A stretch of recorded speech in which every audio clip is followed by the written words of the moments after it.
প্রথমবার সিংহায় ফুৎকার দেওয়া হবে। প্রথম সিংহায় ফুৎকারের পরে কি হবে আল্লাহ তাআলা বলেন, ফাসাইকা মান ফিস সামাওয়াতি ওয়া মান ফিল আরদ। আসমান এবং জমিনের মাঝে যত প্রাণী আছে, যত প্রাণ আছে, ওই আওয়াজে প্রত্যেকটা প্রাণী জ্ঞান হারাবে।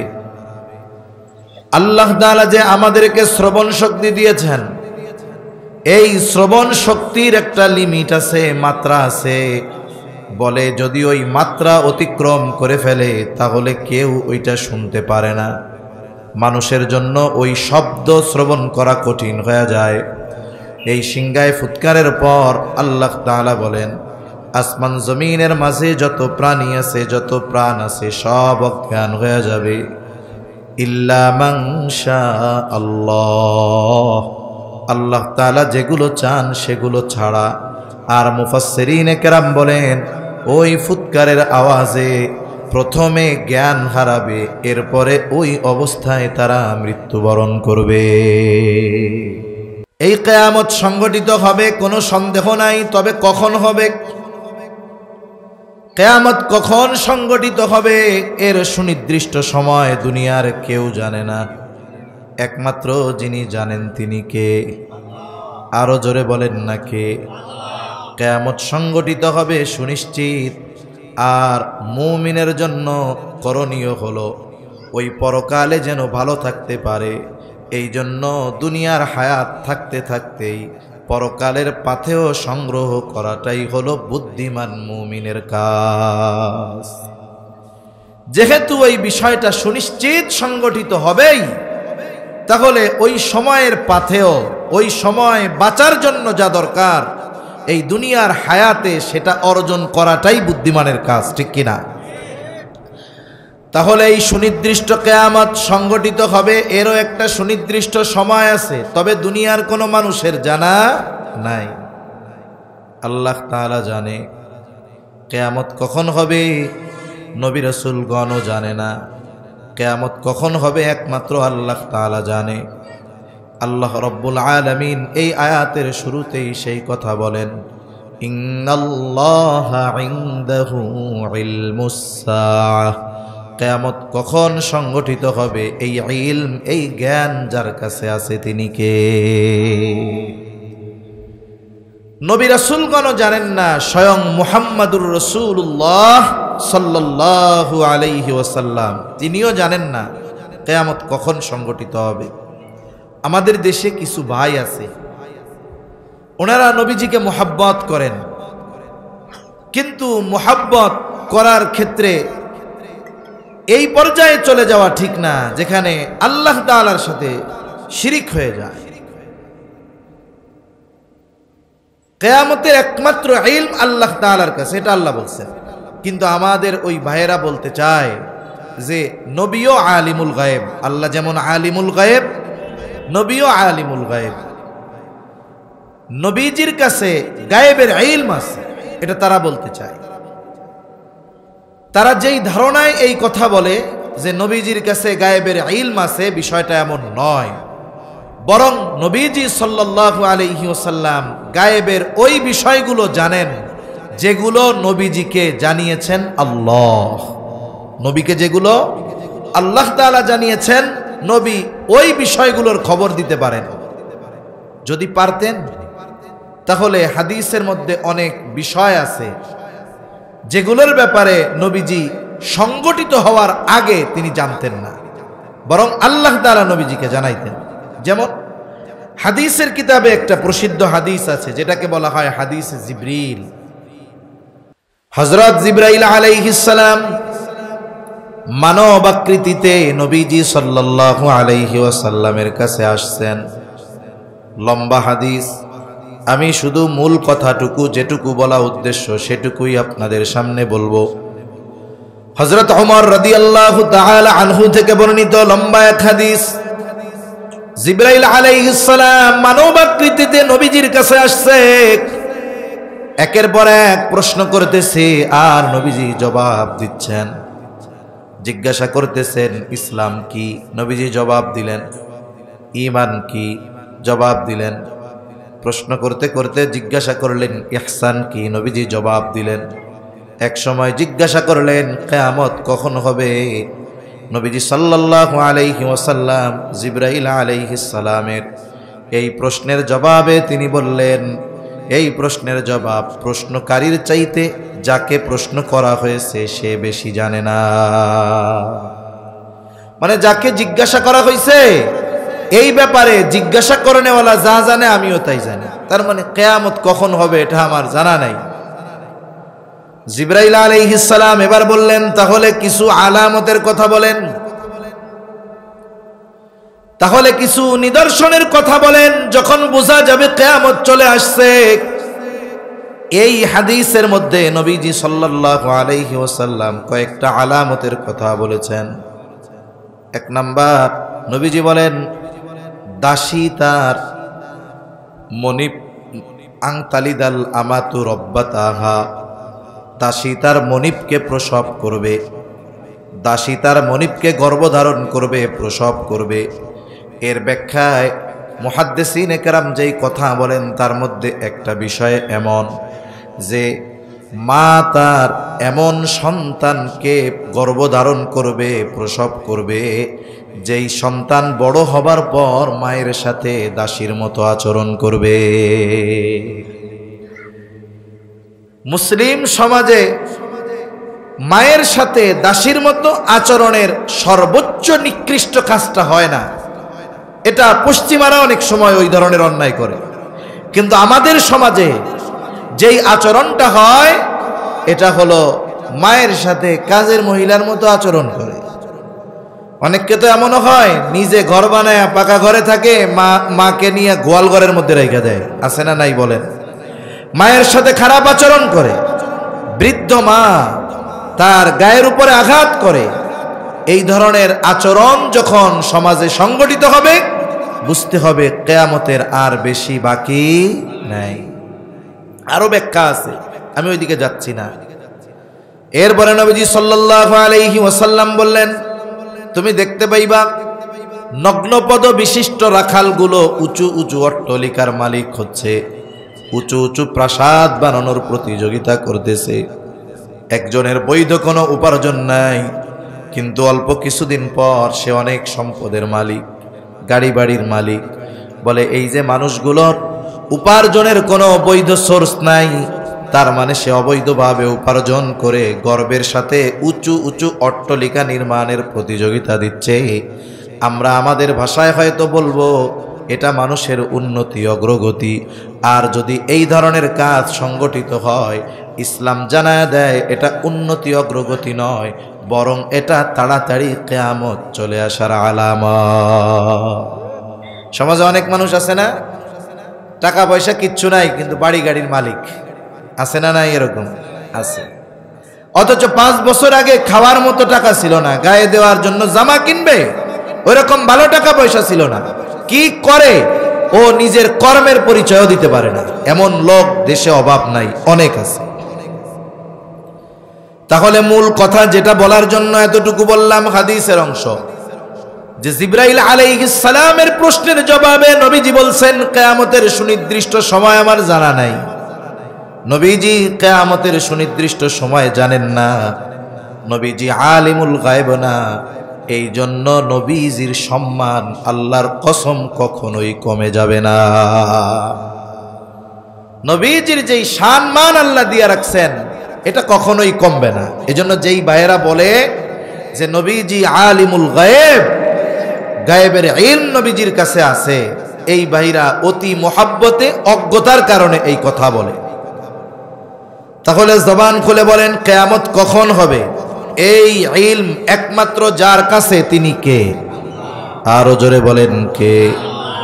আমি আর একটা হাদিসও আপনাদের খেদমতে পাঠ করেছি। এই হাদিসের মধ্যে নবীজি 6টি বিষয়ের কথা বলেছেন। কয়টা বিষয়? আরো জোরে কয়টা? নবীজি বলেন ততক্ষণ কিয়ামত সংগঠিত হবে না যতক্ষণ না এই 6টি বিষয় প্রকাশ পাবে।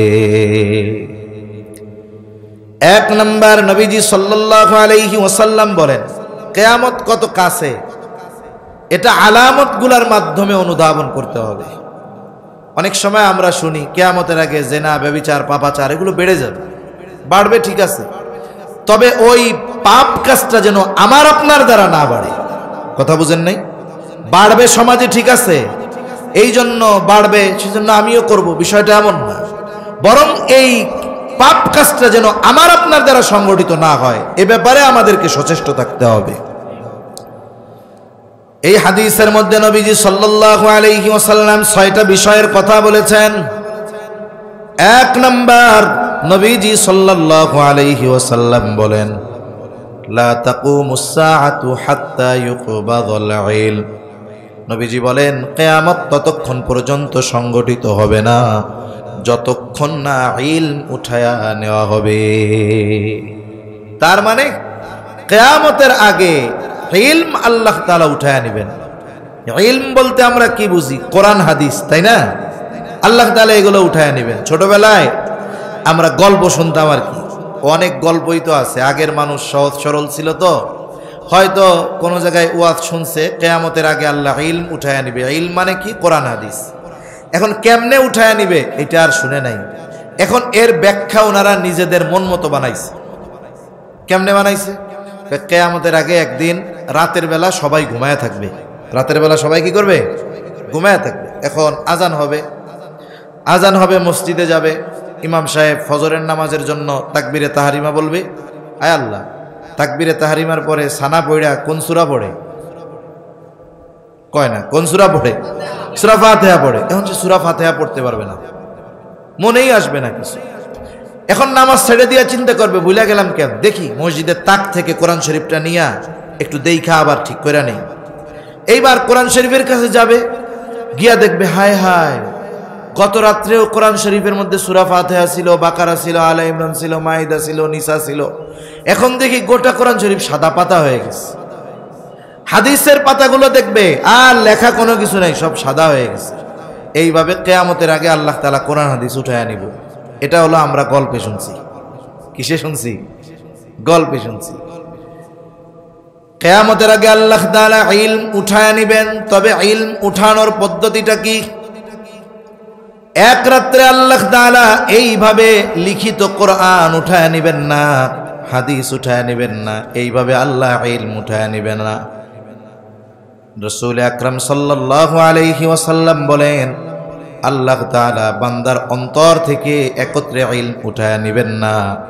তবে ইলম আল্লাহ কিভাবে উঠায়া নিবেন? ওয়ালাকিন ইয়াকবিদুল ইলমা বিকবদিল উলামা। বরং আল্লাহ তাআলা আলেমদেরকে উঠায়া নেওয়ার মাধ্যমে আল্লাহ তাআলা ইলম উঠায়া নিয়ে যাবে। কোরআন হাদিস সবাই পড়তে পারলেও সবাই কোরআন হাদিসের প্রকৃত যেই সারমর্ম, সারগর্ভ জ্ঞান, ইলম, এটা অর্জন করতে পারে সবার দ্বারা সম্ভব। মনে করেন একজন কারি সাহেব, যিনি শুধু কারি, উনি সুললিত কণ্ঠে কোরআন তিলাওয়াত করে আমাদের হৃদয় জয় করতে পারবেন। যদি উনি মুহাক্কিক আলেম না হন, কোরআন বুঝতে পারবেন না, বুঝাইতে পারবেন না। আর জামানার পরিবর্তনের সাথে সাথে মানুষের বুঝ এটা কমে যায়। এই যে আজকের মাহফিলের যিনি আমাদের প্রধান মেহমান, সন্দীপী হজরতের আওলাদের একজন মুফতি ওমর ফারুক সন্দীপী, বারাকাল্লাহু ফি হায়াতি, সকলে বলি আমিন। এই কথা বলতে গেলে এক কথা মনে আসে আর কি, আল্লাহ তাআলা সন্দীপ সফরে নিয়ে আইছেন। সেই বঙ্গোপসাগরের মধ্যে প্রায় 20 কিলোমিটার ভিতরে একটা দ্বীপ, সন্দ্বীপ। আল্লাহ তাআলা অন্যান্য জেলাগুলোর তুলনায়, অন্যান্য এলাকার তুলনায় ওই জায়গায় মানুষের দ্বীনের উপরে একটু চলাফেরা বেশি। ওইখানের যারা মুহাক্কিক বুজুর্গানে দ্বীন, ওনারা ওনাদের ইলমকে সন্দ্বীপের মধ্যে সীমাবদ্ধ রাখেন নাই। বাংলাদেশে হাজার হাজার প্রত্যন্ত অঞ্চলেও দ্বীনি প্রতিষ্ঠান আছে, মাদ্রাসা আছে, যা এই সন্দীপী হযরত ইদ্রিস সন্দীপী রহমাতুল্লাহি আলাইহি ওনার আওলাদদের মাধ্যমে বাংলাদেশের আনাচে কানাচে হাজার হাজার দ্বীনি শিক্ষা প্রতিষ্ঠান প্রতিষ্ঠিত হয়েছে। আর হযরত 80 কোটায় বয়স, এখনো বাংলাদেশের বিভিন্ন প্রান্তে পরিশ্রম করে গিয়ে আমাদের দ্বীনের কথা শোনাচ্ছেন। এখন বলেন তো, হযরতের কাছে যেই পরিমাণ কোরআন হাদিসের বুঝ আছে, ইলম আছে, ওনার পরবর্তীতে যারা আসবে তাদের কাছে কি হযরতের ওই পরিমাণ ইলম তাদের কাছে কি থাকবে? এক সময় এটা আস্তে আস্তে কমতে থাকবে। এইভাবেই আল্লাহ তাআলা বুজুর্গ আলেমদেরকে উঠিয়ে নিয়ে যাওয়ার মাধ্যমে আল্লাহ ইলম উঠায় নিয়ে যাবেন। তার মানে কিয়ামত ত্বরান্বিত হওয়ার অন্যতম কারণ আলেম থাকা, ইলমের চর্চা থাকা। এজন্য এই মাদ্রাসাগুলো দেখেন না, এখানে তো আর ABCD পড়ায় না, পড়ালেও ওটা মূল বিষয় না। এখানে তো আর হাট্টিমা টিম পড়ায় না, তাই না? এখানের মূল সাবজেক্ট কোরআন হাদিস। এরপরে এর সাথে আমাদের চলাচলের জন্য যতটুকু জাগতিক জ্ঞান দরকার, আলহামদুলিল্লাহ মাদ্রাসাগুলোয় যথেষ্ট পরিমাণ এই জ্ঞানও শেখানো হয়। তাহলে এই মাদ্রাসাগুলোই মূলত ইলম অর্জনের ব্যবস্থা করা হয়। এই মাদ্রাসায় যারা পড়ে, যারা পড়ায়, আর এই মাদ্রাসাগুলো আমাদের থেকে কিয়ামতরে দূরে সরায় রাখে। তার মানে যতদিন ইলমের চর্চা থাকবে, মুহাক্কিক আলেমরা থাকবে, মুত্তাকি পরহেজগার আলেমরা থাকবে, ততদিন পর্যন্ত কিয়ামত সংগঠিত হবে না। এজন্য আমরা যদি বাঁচতে চাই, কিয়ামত যেন আমাদের উপরে না আসে, এটা যদি চাই, এই মাদ্রাসাগুলোর প্রতি সুদৃষ্টি রাখা, যেন এখান থেকেও মুহাক্কিক আলেম, ওমর ফারুক সন্দীপের মতো আলেমরা বের হয়। ঠিক কিনা বলেন? এজন্য রাসূল সাল্লাল্লাহু আলাইহি ওয়াসাল্লাম বলেন, ওয়ালাকিন ইয়াকবিদুল ইলমা বিকবদিল উলামা। আলেমদেরকে উঠিয়ে নিয়ে যাওয়ার মাধ্যমে আল্লাহ তাআলা ইলম উঠায় নেবেন। এক সময় পরিণতি এমন হবে, কোরআন লেখায় থাকবে, হাদিস লেখায় থাকবে, কিন্তু বাস্তবে এর আমল থাকবে না। কারণ যেই ব্যক্তি আলেম না, সে কোরআন পড়তে পারবে, কিন্তু প্রকৃত পক্ষে কোরআন হাদিসের উপরে সে আমল করতে পারবে না। তখন কি হবে? মানুষেরা জাহেল অজ্ঞ মানুষদের কাছে ফতোয়ার জন্য যাবে, আর ওই জাহেল না জানলেও জানি না এইটা বলবে না, লজ্জায়। অনেক সময় সাধারণ মানুষ বুঝে না, লাইভ অনুষ্ঠান হয় না, টেলিভিশনে হয়, রেডিওতে হয়। এখন ওনারে লাইভে যেই প্রশ্ন করে সামনাসামনি সরাসরি উনি জবাব দেয়া দেয়। এখন মানুষে কয়, ওরে বাবা কত বড় হুজুর রে, যা জিজ্ঞাসা করি সব কিছুর জবাব দেয়া দেয়। আরেকজন বুজুর্গ মুহাক্কিক আলেম, ওনারে যদি কোনো বিষয় জিজ্ঞাসা করা হয়, ওনার জানা থাকার পরেও উনি ভাষা জবাব না দিয়ে বলেন, আমাকে একটু এটা পড়ে দেখে বলতে হবে। কারণ আমরা কি কই, দেখ শুনছি এত বড় হুজুর, একটা প্রশ্ন জিজ্ঞেস করলাম, বলল যে আমার একটু দেখে বলতে হবে, পড়ে বলতে হবে। আর অমুক হুজুর টেলিভিশনে, বাবারে বাবা, গুলির মতো, গুলি মিস হবে কিন্তু কোনো প্রশ্নের জবাব মিস হবে না। এরকম আছে না কিছু আলেম? আমরা যারা ভাবি যে ওনারা অনেক বড় আলেম, এটা আমাদের চিন্তা ভাবনা ভুল, এটা আমাদের ভুল। সামনে এই অবস্থা আরো হবে। কারণ যে প্রশ্ন করে বাস্তবে সে হলো অন্ধের ন্যায়, তারে যা বলবে সে সেটা বিশ্বাস করে নিবে। ওই যে প্রশ্নকারীও জাহেল, যারে প্রশ্ন করবে সেও তো জাহেল, কারণ ইলমের গভীরতা তার মধ্যে নাই। এখন কি হবে? যে জিজ্ঞাসা করছে ওই জিজ্ঞাসিত ব্যক্তি ফতোয়া দিবে, ওইটাও পথভ্রষ্ট হবে, আর ওই মাসালা যারে বলবে ওইটাও পথভ্রষ্ট হবে। এজন্য ইলমের কদর করা দরকার, আলেমদের কদর করা দরকার।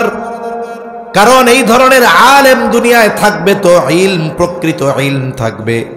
প্রকৃত ইলম থাকবে তো আল্লাহ তাআলা কিয়ামতকে আমাদের থেকে দূরে সরায়া দিবে। এজন্যই নবীজি সাল্লাল্লাহু আলাইহি ওয়াসাল্লাম বলেন, লা তাকুমুস সাআতু হাত্তা ইউকবাদাল ইলম। ততক্ষণ পর্যন্ত কিয়ামত সংগঠিত হবে না যতক্ষণ না ইলম উঠায় নেওয়া হবে। আর ইলম আল্লাহ উঠায় নেবেন আলেমদেরকে উঠায় নেওয়ার মাধ্যমে। 2 নাম্বার, নবীজি বলেন ওয়া তাকসুরুজ জালাজিলু। কিয়ামত ততক্ষণ সংগঠিত হবে না যতক্ষণ না ঘন ঘন বেশি বেশি জালজালা হবে। তার মানে কিয়ামতের আগে ভূমিকম্প বেড়ে যাবে। কি বাড়বে? ভূমিকম্প বেড়ে যাবে। কাছাকাছি সময়গুলাতে, বছরগুলাতে বড় বড় ভূমিকম্প ঘটছে দুনিয়ার বিভিন্ন প্রান্তে। কয়েক বছর আগে তুরস্কে, এই কিছুদিন আগে ঘটলো থাইল্যান্ডে। এইরকম একের পর এক ভূমিকম্প হইতেছে। প্রতিনিয়ত কম বেশি ভূমিকম্প হয়, কিন্তু মাত্রা কম থাকার কারণে ক্ষয়ক্ষতি হয় না, টের পাই না। কিন্তু এই ধরনের বড় বড় ভূমিকম্প কাছাকাছি সময়ে কয়েকবার হয়ে গেল।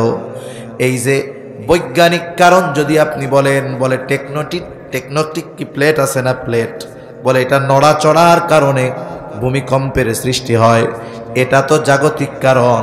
তবে ইমানদার এই ধরনের মুসিবতগুলোকে শুধু জাগতিক কারণ দ্বারা ফাইন্ড আউট করে না, বরং সে দেখতে চায় এটার সাথে ইসলামের কোনো সম্পর্ক আছে নাকি। ইমানদার তখন খুঁজে যে জাগতিক কারণ তো পাইলাম, যে ভূগর্ভস্থ যেই প্লেটগুলো আছে, আন্তর্মহাদেশীয় প্লেটগুলো নড়াচড়ার কারণে ভূমিকম্প হয়।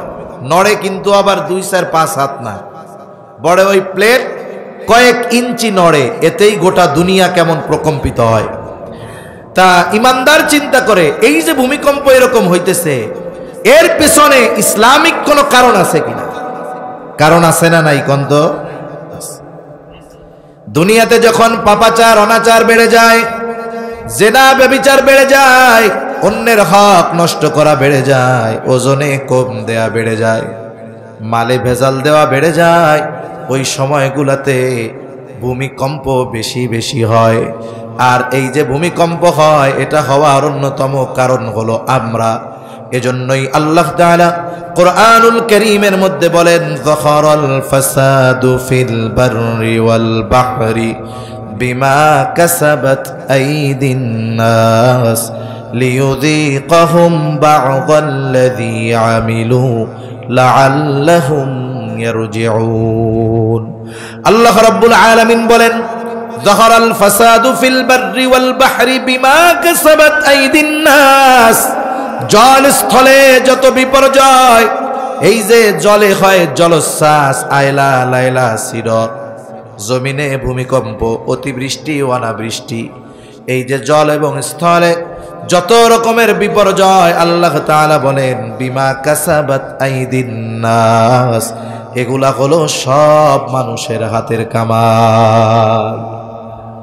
এই যে ভূমিকম্প আমাদের হাতের কামাই, অতি খরা অতিবৃষ্টি অনাবৃষ্টি হাতের কামাই, সামুদ্রিক যত জলোচ্ছ্বাস বন্যা সিডর, এগুলো সব আমাদের হাতের কামাই। তবে আল্লাহ তাআলা এইগুলো যে আমাদেরকে দেন, ধ্বংস করে দেওয়ার জন্য দেন না, ধ্বংস করে দেওয়ার জন্য দেন না। অতীতের নবীদের উম্মতেরা যদি সর্বোচ্চ অবাধ্যতায় লিপ্ত হতো, এমনও সম্প্রদায় আছে আল্লাহ গজব দিয়ে সমূলে শেষ করে দিয়েছে। আমাদের এই কর্মের পরে আমাদেরকে এই সামান্য বিপর্যয় আস্বাদন আল্লাহ তাআলা করান কেন? বলে ছাত্র যদি অন্যায় করে, ছাত্র যদি অপরাধ করে, শিক্ষক তারে শাস্তি দেয়, ছাত্র ব্যথা পাইল, কষ্ট পাইল, বলেন তো শিক্ষক যে ছাত্রকে শাস্তি দিল, ব্যথা পেল, এটা কি শিক্ষক তাকে মেরে ফেলার জন্য দিয়েছে না তার ভালোর জন্য দিছে? মায়ের খেয়া জানি ও চিন্তা করে এই কাজ আর করবো না, এই জন্য দিছে। আল্লাহ তাআলাও আমাদের অন্যায়ের কারণে যদিও আমাদেরকে আযাব আস্বাদন করান, শাস্তি আস্বাদন করান, তবে সমূলে ধ্বংস করে দেন না। তবে কেন এটা দেন বলেন?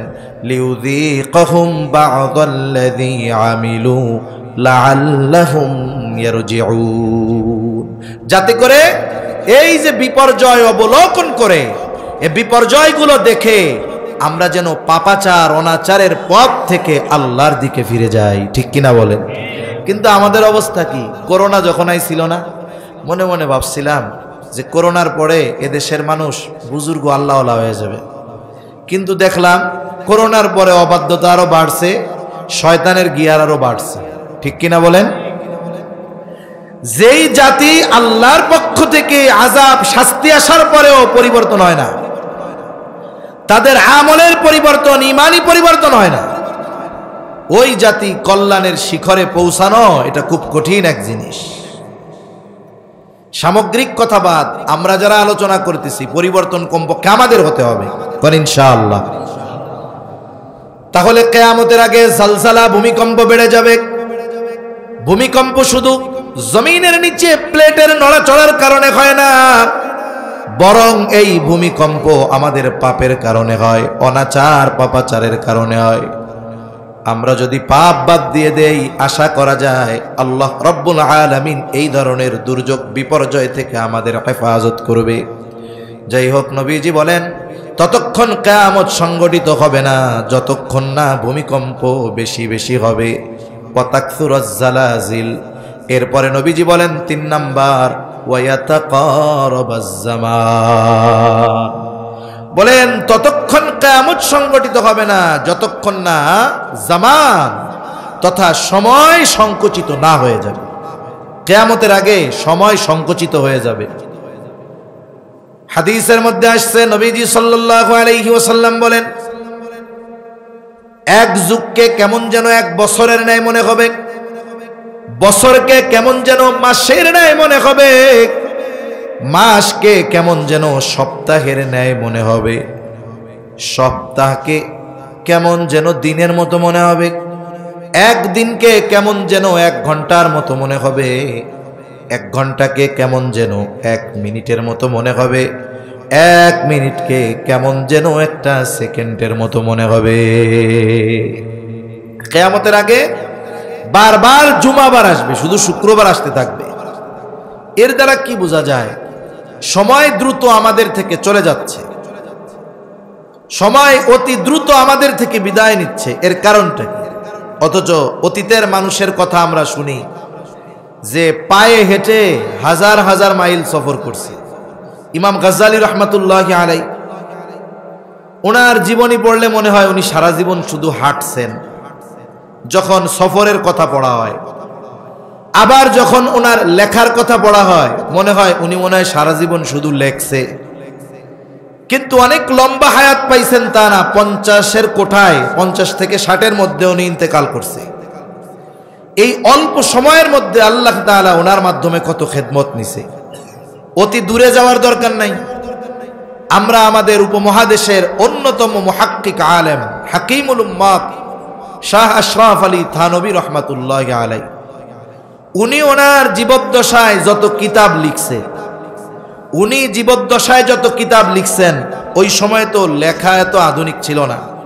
এখন তো মানুষের লেখা কলম দিয়াও লেখা লাগে না, মোবাইলের মধ্যে শুধু মুখ দিয়া বললে হয়, মুহূর্তের ভিতরে লেখা ওইখানে উঠা যায়। ঠিক কিনা বলেন? ওই সময় বাঁশের কঞ্চি দিয়া কলম বানানো লাগতো, কালি বানানো লাগতো, কত ঝামেলা। ওই জামানায় উনি এত পরিমাণ কিতাব লিখছে যে এই জামানায় আমরা এগুলো পড়াও শেষ করতে পারতেছি না। ঠিক কিনা কোন? এই যে ওনারা সময়ের বরকত পাইছে, কিন্তু আমাদের সময় দ্রুত আমাদের থেকে চলে যাচ্ছে। জাস্টিস মুফতি তকি উসমানী দামাত বরকাতুহুমুল আলিয়া হযরত সময়ের মূল্য নিয়ে আলোচনা করতে গিয়ে একটা কথা বলছেন যে মানুষের থেকে সময় দ্রুত চলে যায়, অথচ মানুষ যদি চায় ওই সময়কে সে নিয়ন্ত্রণ করে ফেলতে পারে। ঘড়ির কাঁটা তো ঘুরতে থাকবে, কিন্তু সময় আবার আমি নিয়ন্ত্রণে আনবো কেমনে? মানুষের সময়ের বরকত উঠে যায় গুনার কাজের মাধ্যমে। মানুষ যখন গুনায় লিপ্ত হয় তার সময় অনেক দ্রুত চলে যায়। দেখবেন যেই মানুষগুলো টেলিভিশন দেখে, যেই মানুষগুলো চায়ের দোকানে বসে থাকে, না করে কোনো নেকের কাজ, না করে কোনো দুনিয়াবি ভালো কাজ, বলে এই ধরনের মানুষের সময়গুলো দ্রুত চলে যায়।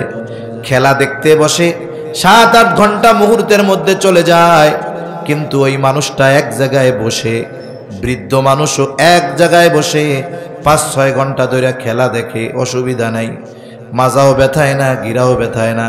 ওই লোকটাই যখন মসজিদে গিয়ে 15 মিনিট বসে থাকা লাগে, একটু পরে মাজা, কোমর, হাঁটু আর গিরার ব্যথা শুরু হয়ে যায়। ঠিক না?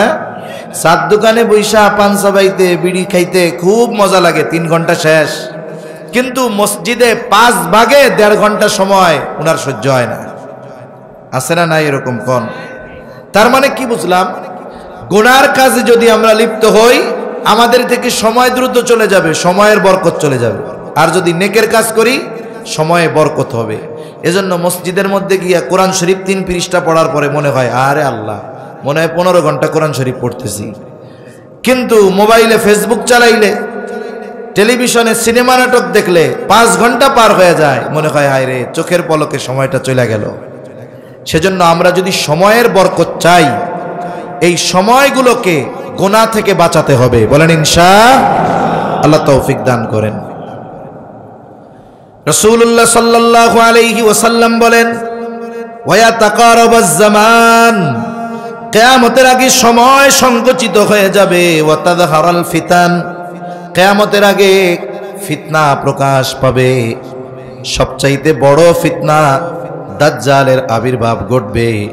দাজ্জাল আগমনের আগ পর্যন্ত কিয়ামত সংগঠিত হবে না। দাজ্জাল তো সবচেয়ে বড় ফিতনা, কিন্তু দাজ্জালের আগেও ফিতনা একের পর এক সংগঠিত হতে থাকবে। এই জামানায় আমরা কম ফিতনার মুখোমুখি হই না। বারবার ইমানি পরীক্ষা আমাদের সামনে আসে, নতুন নতুন ঈমান ধ্বংস করে নেওয়ালা মতবাদের আবির্ভাব আমাদের সামনে ঘটে, ঠিক কিনা বলেন? একের পর এক ফিতনা আসে। এখন এই ফিতনা থেকে বাঁচবো কেমনে? রাসূলুল্লাহ সাল্লাল্লাহু আলাইহি ওয়াসাল্লাম আমল শিখায় দিয়েছেন। দাজ্জালের ফিতনা থেকে বাঁচার জন্য আমল নবীজি শিখায় দিয়েছেন। জুমার দিন সূরা কাহাফের তিলাওয়াত। কোন সূরা? জোরে কোন? সূরা কাহাফ। আল্লাহর নবী সাল্লাল্লাহু আলাইহি ওয়াসাল্লাম জানায় দেন, কমপক্ষে যদি সূরা কাহাফের 10 আয়াত আমাদের মুখস্থ থাকে, ওই 10 আয়াতের উপরে যদি কমপক্ষে আমি আপনি আমল করি, আল্লাহ তাআলা আশা করা যায় দাজ্জালের ফিতনা থেকে আমাদের হেফাজত করবে। আর যার একটু সময় আছে পড়তে পারে, সে পুরোটাই পড়বে। বুজুর্গানে দিন বলেন, সূরা কাহাফের পাওয়ার কত? বলে এই সূরা তিলাওয়াত করলে দাজ্জালের মতো বৃহৎ ফিতনা থেকে হেফাজতে থাকা যায়। যেই আমল দাজ্জালের মতো বৃহৎ ফিতনাকে ছড়ায়া দিতে পারে, ফিতনা থেকে উম্মতকে বাঁচাতে পারে, সেই আমল আশা করা যায় দাজ্জাল আগমনের আগে যত ফিতনা আছে সব ফিতনা থেকে উম্মতকে হেফাজত করবে। এজন্য বর্তমানের ফিতনা, আগামীর ফিতনা থেকে যদি আমরা বাঁচতে চাই, আমাদের জীবনের এক অবিচ্ছেদ্য অংশ বানাতে হবে সূরা কাহফের কমপক্ষে প্রথম 10 আয়াতকে। কোন ইনশাআল্লাহ? ইনশাআল্লাহ এখানে কইয়া যাওয়ার সময় ফেরত দিয়া চলে যায়েন না। আমাদের বেঁচে থাকার জন্য খাবার যত না জরুরি, তার চাইতে শ্বাস প্রশ্বাস বেশি জরুরি। আমরা সবাই যদি চিন্তা করি, আল্লাহ যদি হায়াত রাখে, আগামী দিন না খায়া থাকবো, হায়াত থাকলে মরবো না। কিন্তু বলেন তো, কেউ এই জায়গায় আছেন যে 5টা মিনিট শ্বাস নিবেন না অথবা ছাড়বেন না, বন্ধ করে রাখবো নাক মুখ চেপে ধইরা, যে 5 মিনিট আপনি বাইচা থাকবেন 5 মিনিট পরে? তাহলে ওই খাবার আমাদের জন্য বেশি প্রয়োজন নাকি শ্বাস প্রশ্বাস বেশি প্রয়োজন? এই শ্বাস প্রশ্বাসকে আমি আপনি আমার আপনার জীবনের জন্য যত গুরুত্বপূর্ণ মনে করি, তার চাইতে বেশি গুরুত্বপূর্ণ বানায় ফেলবো সূরা কাহফের এই আমলটাকে। তাহলে আশা করা যায় আগত অনাগত যত ধরনের ফিতনা আছে, এই ফিতনাগুলো থেকে ইনশাআল্লাহ আল্লাহ আমাদের হেফাজত করবে। মনে থাকবে তো ইনশাআল্লাহ? এক মজমার সব কথা মনে থাকে না, রাখাও সম্ভব নয়, তবে 1টা 2টা কথা মনে রাখতে হয়, এগুলো আমলে পরিণত করতে হয়। আপনি 1 বছরে, সেপ্টেম্বর শুরু হয়েছে, গাজীপুর হলো এমন এক জেলা বাংলাদেশের সবচাইতে বেশি মাহফিল হয় এই জেলায়। করোনার মধ্যে একমাত্র জেলা যেই জায়গায় মাহফিলে বাধাবুধা হয় নাই, গাজীপুরে চলছে। তাহলে সেপ্টেম্বর 19 তারিখ আজকে, তাই না? না 19 তারিখ নাকি? একেবারে রোজা পর্যন্ত দেখা যাবে একজন 100 মাহফিল শুনছেন। একটা মাহফিল থেকে যদি একটা কথা আমি আমার জীবনের জন্য না নিতে পারি, এই যে সময় ব্যয় করে বসে থাকলাম, তাহলে লাভটা হইল কোথায়? এজন্য এই আমলটা মনে থাকবে তো ইনশাআল্লাহ? নিজেরা গুরুত্ব দিয়ে শিখবো, মুখস্থ করার চেষ্টা করব। জুমার দিন 5-10 মিনিট সময় লাগলো, আমরা ওইটা পড়া নিব। পরিবারের অধীনস্থ যারা আছে এদেরকেও মুখস্থ করাবো ইনশাআল্লাহ। রাসূলুল্লাহ সাল্লাল্লাহু আলাইহি ওয়াসাল্লাম 5 নম্বরে বলেন, ওয়া তাকসুরাল হারজ ওয়া হুয়াল কাতলুল কাতল। কিয়ামতের আগে হারজ বেড়ে যাবে, হত্যাকাণ্ড বেড়ে যাবে। সাহাবা একরাম জিজ্ঞাসা করলো, ইয়া রাসূলুল্লাহ সাল্লাল্লাহু আলাইহি ওয়াসাল্লাম, আমরা তো প্রতি বছর হাজার হাজার মুশরিকদেরকে হত্যা করি, ওইটা তো যুদ্ধের ময়দানে করা হয়। নবীজি সাল্লাল্লাহু আলাইহি ওয়াসাল্লাম বলেন, এটা ওই হত্যাকাণ্ড নয় যেটা তোমরা যুদ্ধের ময়দানে করে থাকো, বরং তোমাদের পরস্পরের মধ্যে তথা মুসলমানদের নিজেদের মধ্যে হত্যাকাণ্ড বেড়ে যাবে। কিয়ামতের আগে হত্যাকাণ্ড এত পরিমাণ বাড়বে। নবীজি সাল্লাল্লাহু আলাইহি ওয়াসাল্লাম আরেক বর্ণনার মধ্যে আসছে, নবীজি বলেন, যে হত্যা করবে, যাকে হত্যা করবে, সে জানবে না যে কেন আমাকে হত্যা করা হলো, আর যারা হত্যা করবে তারাও জানবে না এই ব্যক্তিকে কেন হত্যা করলাম। কারণবিহীন হত্যাকাণ্ড বেড়ে যাবে, বিচার বহির্ভূত হত্যাকাণ্ড বেড়ে যাবে। নবীজি বলেন, এটা যুদ্ধের ময়দানে তোমরা মুশরিকদের সাথে যুদ্ধ করো যেই হত্যাকাণ্ড, এটা নয়, বরং এটা হলো নিজেদের মধ্যে। প্রতিবেশী প্রতিবেশীকে হত্যা করবে। আরেক বর্ণনায় আসছে, কিয়ামত ততক্ষণ আসবে না যতক্ষণ না এক প্রতিবেশী তার প্রতিবেশীকে হত্যা না করবে। অথচ দেখুন, ইসলাম আমাদের শিক্ষা দেয় প্রতিবেশীর সাথে ভালো আচরণ করা, প্রতিবেশী যেন আমার কাছে নিরাপদ থাকে, এই শিক্ষা দেয় ইসলাম। অথচ সবচাইতে বড় দুশ্মনী থাকে প্রতিবেশীর সাথে, জমি নিয়ে ঠেলাঠেলি গালি। ও কয় তোর মধ্যে আমার 15 হাত, ও কয় তোর মধ্যে আমার 20 হাত। আছে না নাই বলেন? আছে, আছে। অথচ প্রতিবেশীর সাথে সম্পর্ক ভালো থাকা দরকার। নবীজি বলেন, একজন আর একজন প্রতিবেশী একজনকে হত্যা করবে, চাচা ভাতিজাকে, ভাতিজা চাচাকে হত্যা করবে, এইভাবে পারস্পরিক হত্যাকাণ্ড বাড়তে থাকবে। বর্তমান দুনিয়ায় মুসলমানদের উপরে কত জুলুম।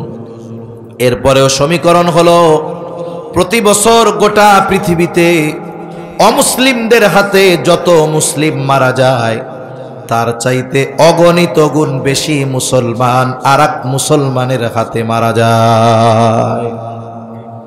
প্রতি বছর অমুসলিমেরা যতজন মুসলমানকে হত্যা করে, এর চাইতে বেশি মুসলিম হত্যা হয় মুসলিমদের মাধ্যমে।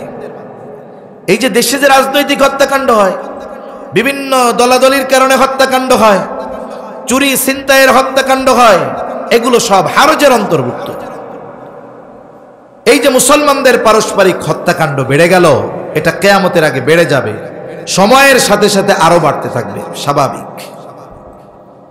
অথচ দেখুন, একজন মুসলমানের জানমাল আর একজন মুসলমানের হাতে নিরাপদ থাকার কথা ছিল। আপনার রক্ত আমার থেকে নিরাপদ, আপনার রক্ত আমার জন্য হারাম, মানে সম্মানিত, আমি আপনাকে রক্তাক্ত করতে পারবো না। এক মুসলমান অপর মুসলমানের উপরে আঘাত করতে পারবে না। যেই মুসলমান আর এক মুসলমানের উপরে আঘাত করে, সে প্রকৃত মুসলমান হতে পারে না। গরু খাইলেই মুসলমান হয় না, মুসলমানে নিলেই মুসলমান হয় না। রাসূলুল্লাহ সাল্লাল্লাহু আলাইহি ওয়াসাল্লাম বলেন, আল মুসলিমু মান সালিমাল মুসলিমুনা মিন লিসানিহি ওয়া ইয়াদিহি। নবীজি সাল্লাল্লাহু আলাইহি ওয়াসাল্লাম বলেন, প্রকৃত মুসলমান হলো সে যার জবান এবং হাতের অনিষ্ট থেকে অপর মুসলমান নিরাপদ থাকে। আমার জবান এবং হাত থেকে আরেক মুসলমান ভাই অনিরাপদ, আর আমি তাহাজ্জুদ পড়ি, বলে তাহাজ্জুদ গুজার হইতে পারি ঠিক, কিন্তু মুসলমান হওয়া যাবে না। রাসূলুল্লাহ সাল্লাল্লাহু আলাইহি ওয়াসাল্লাম বলেন, সিবাবুল মুমিনি ফুসুকুন ওয়া কিতালুহু কুফর। একজন মুমিনকে গালি দেওয়া এটা বড় অন্যায়, ফাসিকি, পাপাচার, পাপের কাজ। হত্যা করা এটা কুফুরির শামিল। আর যে একজন ইমানদারকে হত্যা করলো, ওয়ামাইয়াকুতুল মুমিনা মুতাআম্মিদান ফাজাযাউহু জাহান্নাম, ইচ্ছা কইরা একজন ইমানদারকে যে হত্যা করবে তার ঠিকানা হবে জাহান্নাম, দীর্ঘকাল তাকে জাহান্নামে অবস্থান করতে হবে। শুধু তাই না, যেই ব্যক্তি অন্যায়ভাবে ইচ্ছাকৃত একজন মুমিনকে হত্যা করলো, সে কেমন যেন গোটা পৃথিবীর মানুষকে হত্যা করলো।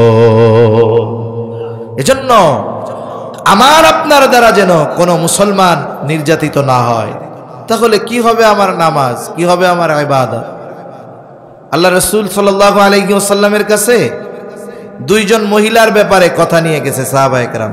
নবীজির কাছে বলতে, ইয়া রাসূলুল্লাহ সাল্লাল্লাহু আলাইহি ওয়াসাল্লাম, একজন মহিলা সে কোনো ধরনের ইবাদত ছাড়ে না, একেবারে কোনো নফলও সে ছাড়ে না, কিন্তু তার প্রতিবেশী যারা আছে এদের সাথে খারাপ ব্যবহার করে।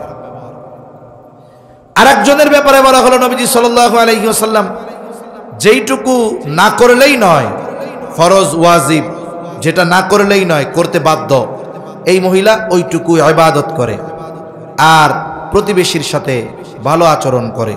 এই দুজনের মধ্যে কে উত্তম? নবীজি বললেন যে ওই যে অল্প আমল করে ঠিক, কিন্তু প্রতিবেশীর সাথে ভালো আচরণ করে, ও আল্লাহর কাছে বেশি প্রিয়। সুবহানাল্লাহ। এই জন্য আমরা অনেক মানুষ আছি, ইবাদত করি, নামাজ কালাম ঠিকঠাক মতো পড়ি, অনেক পড়ি, কিন্তু দেখা যায় অপর মুসলমানের সাথে খারাপ আচরণ করি, আর এক মুসলমানরে কথার দ্বারা কষ্ট দেই, বকাঝকা দেই, অন্যায় অবিচার জুলুম তার হক নষ্ট করি। বলে এই নামাজ দিয়া জান্নাত পর্যন্ত পৌঁছানো যাবে না। তাহলে নবীজি বলেন ওয়াতাকসুরাল হারজ, কিয়ামতের আগে হারজ বেড়ে যাবে, পারস্পরিক হত্যাকাণ্ড বেড়ে যাবে, নিজেদের মধ্যে হত্যাকাণ্ড বাড়বে, মুসলমান মুসলমানকে হত্যা করবে, ভাই ভাইকে হত্যা করবে, চাচা ভাতিজাকে হত্যা করবে। কিয়ামতের আগে এটা বেড়ে যাবে। 6 নম্বর, নবীজি সাল্লাল্লাহু আলাইহি ওয়াসাল্লাম বলেন কিয়ামতের দিন মানুষের প্রাচুর্যতা, অর্থ এত বেড়ে যাবে যে তাদের সম্পদ উপচায়া পড়তে থাকবে।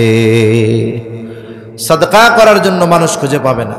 আজকে আপনাদের কাছে মাদ্রাসার জন্য চাওয়া হয়, দ্বীনি কাজের জন্য চাওয়া হয়, কিন্তু এক জামানা আসবে যদি আমরা বাইচা থাকতে চলেই আসে, তাহলে ওই সময় মানুষ সাদকা করার লোক খুঁজে পাবে না। মুফাসসিরিনে কেরাম বলেন এটা হবে তখন দাজ্জাল ঈসা আলাইহিস সালামের হাতে যখন নিহত হবে, এরপরে মুসলমানদের প্রাচুর্যতা এত বাড়বে যে সাদকা নেওয়ার মতো লোক পাওয়া যাবে না। এই ধারাবাহিকতা এখন চলতেছে। আজ থেকে 30, 40, 50 বছর আগেও মানুষের খাবারের অভাব ছিল, এখন মানুষ কিন্তু খাবারের অভাবে খুব কম মরে। ফিলিস্তিনের গাজার মুসলমানদের কথা ভিন্ন, কারণ তাদেরকে তো এক অবরুদ্ধ জায়গায় রেখে দেওয়া হয়েছে। গোটা পৃথিবী থেকে খাবার তাদের কাছে পৌঁছায় দেওয়ার কোনো ব্যবস্থাপনা গ্রহণ করা কঠিন হয়ে যাচ্ছে, কিন্তু স্বাভাবিকভাবে যারা উন্মুক্ত আছে এদের খাবারের অভাব নেই। বরং সমীকরণ তো এটা বলে যে শুধুমাত্র আরবে প্রতি বছর যেই পরিমাণ খাবার অপচয় হয়, এটা যদি পৃথিবীর অভুক্ত মানুষের কাছে পৌঁছায় দেওয়া হয়, তাহলে পৃথিবীর একটা মানুষ আর অভুক্ত থাকবে না, সব পেট পুরে খাইতে পারবে। তা কিয়ামতের আগে এই প্রাচুর্যতা বেড়ে যাবে, মানুষের সম্পদ উপচিয়ে পড়বে। এইগুলো সংগঠিত না হওয়া পর্যন্ত কিয়ামত সংগঠিত হবে না। এবার আসেন আমি আমার পঠিত আয়াতের দিকে চলে যাই। আল্লাহ রাব্বুল আলামিন বলেন ইন্নাল্লাহা ইনদাহু ইলমুস সাআহ, শুধুমাত্র আল্লাহ তাআলার কাছেই আছে কিয়ামতের ইলম, যে কিয়ামত কখন সংগঠিত হবে এর সুনির্দিষ্ট সময় আমাদের কারো জানা নাই। তবে রাসূলুল্লাহ সাল্লাল্লাহু আলাইহি ওয়াসাল্লাম কিছু আলামত বলে দিয়েছেন। ওই আলামত সমূহের মধ্য থেকে কয়েকটা আলামত আমরা জানলাম। হাদিসের আলোকে 6, 7, 8টার মতো আলামত আমরা আলোচনা করেছি। হাদিসে জিব্রিল থেকে 2টা, একটা হলো দাসী তার মনিবকে প্রসব করবে। 2 নাম্বার, নগ্নপদ বিশিষ্ট মানুষগুলো উঁচু উঁচু অট্টালিকার মালিক হয়ে যাবে। আর এই হাদিসের মধ্যে জেনেছি কিয়ামতের আগে কিয়ামত ততক্ষণ সংগঠিত হবে না যতক্ষণ না আল্লাহ ইলম উঠায় নিয়ে যাবে। ইলম কেমনে আল্লাহ উঠাবে? বলে আলেমদেরকে উঠিয়ে নিয়ে যাওয়ার মাধ্যমে। কিয়ামত ততক্ষণ সংগঠিত হবে না যতক্ষণ না জালজালা বেড়ে যাবে। কিয়ামতের আগে তার মানে বেশি বেশি ভূমিকম্প হবে, সময় সংকুচিত হয়ে যাবে, একের পর এক ফিতনা আগমন করতে থাকবে। মানুষ মুসলমানেরা একে অপরের মধ্যে হত্যাকাণ্ড বেড়ে যাবে, সম্পদের প্রাচুর্যতা বেড়ে যাবে। এইগুলো যখন সংগঠিত হবে বুঝতে হবে কিয়ামত আর বেশি দূরে নাই, সেটা নিকটবর্তী হয়ে গেছে। তবে সুনির্দিষ্ট সময় যিনি জানেন তিনি কে? আল্লাহ। এরপরে আল্লাহ তাআলা এই যে মাফাতিহুল গায়েব, এই গায়েবের চাবিকাঠি, এই জায়গায় 5টা বিষয়ের কথা আল্লাহ উল্লেখ করছে। এই 5 বিষয়ের মধ্যে গায়েবের সব বিষয়গুলো আছে। 1 নাম্বার, কিয়ামতের ইলম একমাত্র আল্লাহ তাআলার কাছে। এরপর 2 নাম্বার, ওয়ায়ুনাজ্জিলুল গায়স, আর তিনি বৃষ্টি বর্ষণ করেন, তার মানে আকাশে মেঘ হলেই বৃষ্টি হয় না, সব মেঘে বৃষ্টি নামে না। এরকম একটা কথা আছে না, সব মেঘে বৃষ্টি হয় না। কোন মেঘ বৃষ্টি নামাবে এটার ফয়সালা কার হাতে? জোরে বলেন, আল্লাহ তাআলার হাতে। এজন্য অনেক সময় দেখা যায় যে মেঘে আকাশ পুরো ছেয়ে গেছে, পুরো দুপুরবেলা অন্ধকার হয়ে গেছে, আমরা মনে করতেছি আজ কেমন বৃষ্টি হবে, এক ঠেলায় বন্যা, কিন্তু একটু পরে একটা বাতাস আসছে, সব মেঘ মুহূর্তের মধ্যে পরিষ্কার হয়ে গেছে। হয় কি হয় না? হয়। এজন্য কখন বৃষ্টি হবে, কোথায় বৃষ্টি হবে, এটার ফয়সালা কার? জোরে বলেন, আল্লাহ তাআলার। এজন্য অনেক সময় দেখা যায় ওই এলাকায় বৃষ্টি, এই জায়গায় বৃষ্টি নাই, এই জায়গায় রোদ, ওইখানে বৃষ্টি। এজন্য আল্লাহ তাআলা কোন মেঘে বৃষ্টি নামাবেন, কোন মেঘ বৃষ্টি হয়ে জমিনে আসবে, এটা আল্লাহ ভালো জানে। এরপরে আল্লাহ তাআলা বলেন, ওয়ায়ালামু মা ফিল আরহাম, মায়ের গর্ভে ছেলে না মেয়ে এটা দুনিয়ার কেউ জানে না, যিনি জানেন তিনি কে। এখন কইতে পারেন হুজুর আমরা তো জানি, আমরা আল্ট্রাসোনোগ্রাম করে জানি। জানেন কখন? যখন ওইটা পুরুষ অথবা নারীতে রূপান্তর হয় তখন। কিন্তু এই গড়ন গঠন পাওয়ার আগে যে 4টা মাস সন্তান মায়ের পেটে থাকে, তুচ্ছ পানি হিসাবে থাকে কিছুদিন, জমাট রক্ত হিসাবে থাকে কিছুদিন, এরপরে একটা মাংসের পিণ্ড হিসাবে থাকে 40 দিন। এই সময় দুনিয়ার কোন বিজ্ঞানী আছে বলবে যে এই রক্তপিণ্ড অথবা ওই মাংসপিণ্ডটা ছেলে অথবা মেয়ে? এটা বলার ক্ষমতা দুনিয়ার কারো নাই। আমরা প্রযুক্তির মাধ্যমে জানতে পারি তখন যখন মায়ের গর্ভে আল্লাহ সন্তানকে আকৃতি দিয়ে দেয়। এজন্য আল্লাহ তাআলা বলেন, ওয়ায়ুনাজ্জিলুল গায়থ ওয়া ইয়ালামু মা ফিল আরহাম। আল্লাহ তাআলাই জানেন রেহেমের মধ্যে যেই সন্তান সেটা ছেলে না মেয়ে, এটা একমাত্র আল্লাহ জানেন মাতৃগর্ভে কি আছে। এরপরে আল্লাহ তাআলা বলেন, ওয়ামা তাদরি নাফসুম মাযা তাকসিবু গাদা। কেউ জানে না আগামীকাল সে কি উপার্জন করবে, আমার নসিবে কি আছে এটা আমি জানি না। আমি আগামীকাল কি করব, কোথায় থাকব, জমিনের উপরে থাকবো না নিচে থাকবো, এটা আমরা কেউ জানি না। আজকে যার কিছুই নাই, আগামীকাল হাতে তার কি আসবে সে জানে না। যে আজকে ধনী বলে আজকের সম্পদ আগামীকাল তার হাতে থাকবে কিনা জানে না। যে আজকে প্রধানমন্ত্রী সে জানে না যে পরের দিন 12টার পরে সে প্রধানমন্ত্রী থাকবে কিনা, ঠিক কিনা বলেন? এটা কেউ জানে না। যদি মানুষ জানতো তাইলে হয়তো আমল বুঝে শুনে করার চেষ্টা করত, কিন্তু আল্লাহ তাআলা এই বিষয়ের নিয়ন্ত্রণটা নিজের হাতে রেখে দিয়েছেন, ঠিক কিনা বলেন? এজন্য আমাদের জীবনের গতিপথ পাল্টানোর দরকার। প্রত্যেকটা সময় এই খেয়াল করা দরকার যে আগামী দিনের সূর্যোদয় আমার নসিবে আছে কিনা জানি না। যদি প্রত্যেকটা রাতে আমি আপনি এই চিন্তা করে বিছানায় যাইতাম, এই চিন্তা করে যদি আমি আপনি ঘুমাইতাম যে আগামী দিনের সূর্যোদয় আমার নসিবে আছে কিনা জানি না, তাহলে আজ রাতটা আমি আল্লাহর কাছে ক্ষমা চাইয়া ঘুমাই, আজ রাতটা আমি তওবা করে ঘুমাই, আজকে থেকে আমি আমার মন্দ কাজগুলো ছেড়ে দেই। যদি এই চিন্তা আমার আপনার মধ্যে থাকতো তাহলে সমাজের মানুষের নীতি নৈতিকতা উত্তম সুন্দরে পরিণত হয়ে যাইত।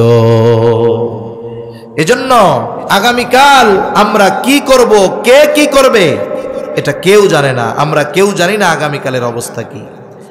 এরপরে আল্লাহ তাআলা বলেন, ওয়ামা তাদরি নাফসুম বিআইয়ি আরদিন তামুত। কেউ জানে না কোন স্থানে সে মৃত্যুবরণ করবে। আমাদের প্রত্যেকের মৃত্যুর সময় যেমন সুনিশ্চিত, আমাদের প্রত্যেকের মৃত্যুর জায়গাও তেমন সুনিশ্চিত। আমার মৃত্যু যেখানে লেখা আছে, আমার কর্ম যাবে, আমার ব্যস্ততা আমাকে সেখানে নিয়ে যাবে যে ওই জায়গায় আমার মৃত্যু আছে। মানুষ অনেক সময় আফসোস করে, আরে কেন যে যাইতে গেছিল বাজারে, বাজারে না গেলে কি আর রোড অ্যাক্সিডেন্ট হইয়া মরতো? বলে ওর মরা তো লেখা আছে ওই জায়গায়। এটা ঠেকানোর আর কোনো উপায় আছে? ঠেকানোর কোনো উপায় নাই। এজন্য আমি আপনি জানি না কোথায় আমার মৃত্যু, কোন জায়গাতে আমার মৃত্যু আল্লাহ লিখে রাখছেন, এটা আমরা কেউ জানি না। তবে হ্যাঁ, ওই নির্দিষ্ট জায়গা যেখানে আমার মৃত্যু, এটা যদি আমার অজানাও থাকে, ওইখানে পৌঁছানো যদি আমার পক্ষে অসম্ভব হয়, তাহলে আমার নিয়তি ওইখানে আমাকে নিয়ে যাবেই, এ ব্যাপারে কোনো সন্দেহ নাই। অনেকের নসিবে মৃত্যু লেখা থাকে মদিনায়, ওর কবর হবে জান্নাতুল বাকিতে। ও সুস্থ মানুষ এখান থেকে যায়, ওই জায়গায় ওর মৃত্যু হয়ে যায়। অনেকের ভালো কাজে আল্লাহর রাস্তায় বের হয়েছে, দাওয়াতে তাবলীগে, সুস্থ মানুষ, আল্লাহ তাআলা ওই দিনাজপুরের এক জায়গায় তার মৃত্যু লেখা রাখছে, ওই জায়গায় সে চলে গেছে। কোনো কাজ নাই, সারাদিন বের হয় না, অসুস্থ মানুষ, একদিন বাজারে যাইতে গেছে, ওই যাওয়ার সময় পড়ে মারা গেছে। তার মানে আমরা কেউ জানি না, ওমা তাদরি নাফসুন বিআইয়ি আরদিন তামুত, কেউ জানে না কোন জমিনে তার মৃত্যু আছে। এজন্য এই বিষয়গুলোকে আল্লাহ তাআলা নিজের নিয়ন্ত্রণে রাখা দিছে। এই বিষয়গুলোকে আল্লাহ তাআলা সবার নিয়ন্ত্রণে দেন নাই, রাসূল আকরাম সাল্লাল্লাহু আলাইহি ওয়াসাল্লামের নিয়ন্ত্রণেও দেন নাই, এগুলোকে আল্লাহ তাআলা নিজের কাছে রেখে দিয়েছেন। এজন্য আমাদের সদা সর্বদা প্রস্তুত থাকা যে কোন সময় কোন জায়গায় আমার মৃত্যু চলে আসে বলা যায় না। কত মানুষ প্রবাসে যায় পরিবারের মুখে হাসি ফোটানোর জন্য, একটা সময় ওই জায়গায় তার মৃত্যু হয়ে যায়। কত মানুষের মৃত্যু এমন হয় যে ওই জায়গা থেকে তাকে আর পরিবার আনতে চায় না, চিন্তা করে 2-4 লাখ খরচ করে আনার দরকার কি, ওই জায়গায় মাটি দিয়া দিক, এই টাকাটা আমাদের পরিবারের কাজে লাগবে। এজন্য কার কোন সময় কোন জায়গায় মৃত্যু হবে কেউ জানে না। এই যে গায়েবের 5টি বিষয়, এর মধ্যে পৃথিবীর গায়েব সম্পৃক্ত যত বিষয় আছে সব বিষয়গুলো অন্তর্ভুক্ত। এজন্য আল্লাহ তাআলাও বলেন ইন্নাল্লাহা আলিমুন খবীর, নিশ্চয়ই আল্লাহ তাআলা সর্বজ্ঞ, সম্যক অবহিত, তিনি সব কিছু জানেন, সব কিছুর ইলম তার কাছে আছে। কি কোথায় সংগঠিত হবে, কিয়ামত কোথায় সংগঠিত হবে, এই যে মাতা পিতার ওই মিশ্রিত পানি, এটা কি ছেলে না মেয়েতে রূপান্তরিত হবে এটা আল্লাহ জানেন। কোন মেঘ জমিনের বাসিন্দাদেরকে পানি বর্ষণ করবে এটা আল্লাহ তাআলা জানেন। আগামী দিন আমার অবস্থা কি হবে এটা আমি জানি না, আল্লাহ জানেন। কোথায় আমার মৃত্যু হবে এটা আমরা কেউ জানি না, যিনি জানেন তিনি কে? আরো জোরে বলেন কে? এই যে এক অজানার পথে আমরা ছুটে চলছি, এই যে এক অনন্ত পথযাত্রা আমাদের শুরু হয়েছে, মরার পরে হবে আরো বেশি। এখনো আমরা অনন্তকালের প্রতীক, মঞ্জিল শুধু পরিবর্তন হবে। পথ তো চলতেছি, এখন আছি দুনিয়ায়, ওই সময় মঞ্জিল পরিবর্তন হবে ইন্তেকালের মাধ্যমে কবরে, ওইখান থেকে আলমে বরজক, ওইখান থেকে আবার হাসরের ময়দানে আবার মঞ্জিল পরিবর্তন হবে, কারো জান্নাত কারো জাহান্নাম।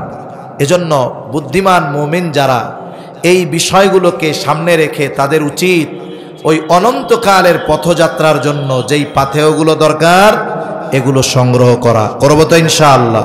সাথে সাথে কিয়ামতের প্রতি সুদৃঢ় বিশ্বাসী হব, কারণ কিয়ামতের ব্যাপারে যার যত বিশ্বাস দৃঢ়, দুনিয়ার কর্ম তার তত সুন্দর। কারণ কারো অন্তরে যদি এই ভয় থাকে যে আমি দুনিয়ায় কোনো অন্যায় যদি করি, অপরাধ যদি করি, দুনিয়ার আইন হয়তো আমারে শাস্তি দিতে পারবে না, দুনিয়ায় হয়তো কারো সামনে আমার জবাবদিহিতার কাঠগড়ায় দাঁড়াতে হবে না, কিন্তু আল্লাহর সামনে আমার কিয়ামতের দিন জবাবদিহিতার কাঠগড়ায় দাঁড়ানো লাগবে। বলেন তো এই চিন্তা যার মধ্যে আছে, তার সামনে যদি কেউ না থাকে, সিসি ক্যামেরাও যদি না থাকে, ওই যে পরকালে আল্লাহর সামনে দণ্ডায়মান হওয়ার চিন্তা ভয় তাকে গুনার থেকে ফিরায় রাখবে কি রাখবে না? জোরে বলেন, রাখবে। এজন্য আমরা কিয়ামতের ব্যাপারে দৃঢ় বিশ্বাসী হব। কোরআনুল কারীমে আল্লাহ তাআলা বলেন ওই যে কিয়ামতের দিন একদল ডান হাতে আমলনামা পাবে, তাই না? ডান হাতে আমলনামা পাবে, এদেরকে জিজ্ঞাসা করবে যে ডান হাতে আমলনামা পাইলো, এখন ডান হাতে আমলনামা পাবার কারণটা ওরা বলে দিবে। তারা বলবে যে আমরা ডান হাতে পাবা আমলনামা পেয়েছি। ডান হাতে আমলনামা পাবার অন্যতম কারণ হলো যে আমরা এই ব্যাপারে দৃঢ় ধারণা পোষণ করতাম যে আমাকে আমার দুনিয়ার কর্মের হিসাব আল্লাহর সামনে দেওয়া লাগবে। ফাআম্মা মান উতিয়া কিতাবাহু বিয়ামিনিহি ফায়াকুলু হাউম ইকরাউ কিতাবিয়া ইন্নী যানানতু আন্নী মুলাকিন হিসাবিয়া। সে বলবে আমি এই ধারণা পোষণ করতাম তথা এই বিষয়ের উপরে আমি দৃঢ় বিশ্বাসী ছিলাম যে আমাকে আমার কর্মের হিসাব যার সামনে দেওয়া লাগবে তিনি কে। এজন্য কিয়ামতের প্রতি যার বিশ্বাস যত দৃঢ় দুনিয়ার কাজ তার তত সুন্দর হয়।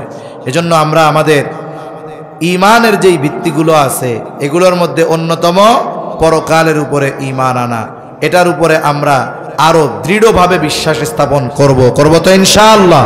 আল্লাহ আমাদের তৌফিক দান করেন। জোরে বলেন আমিন, আরো জোরে বলেন আমিন। বাইতুল মামুর জামে মসজিদ, মধ্যবাড্ডা, গুলশান, ঢাকা। হযরতের মূল্যবান নসিহত পেশ করার জন্য দারুল উলুম রাজাবাড়ী মাদ্রাসার পক্ষ থেকে সবিনয় অনুরোধ জানাচ্ছি। আসসালামু আলাইকুম ওয়া রাহমাতুল্লাহি ওয়া বারাকাতুহু।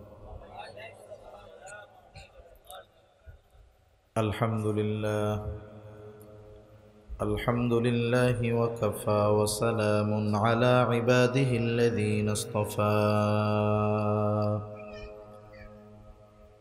أما بعد فأعوذ بالله من الشيطان الرجيم. بسم الله الرحمن الرحيم.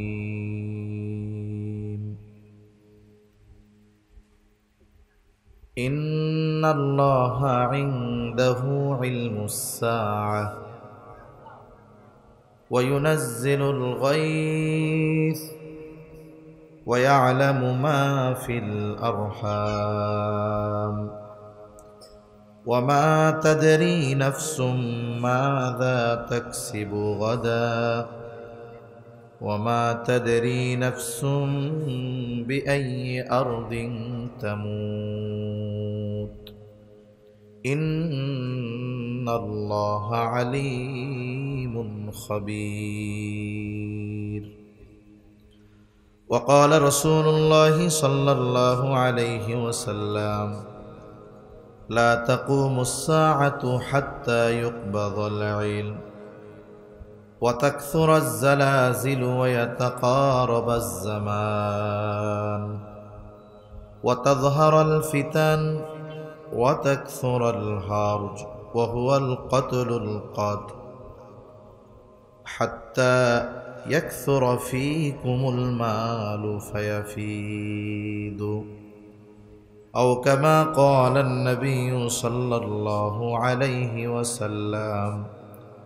صدق الله العلي العظيم وصدق رسوله النبي الكريم ونحن على ذلك لمن الشاهدين والشاكرين والحمد لله رب العالمين. سبحانك لا علم لنا إلا ما علمتنا إنك أنت العليم الحكيم.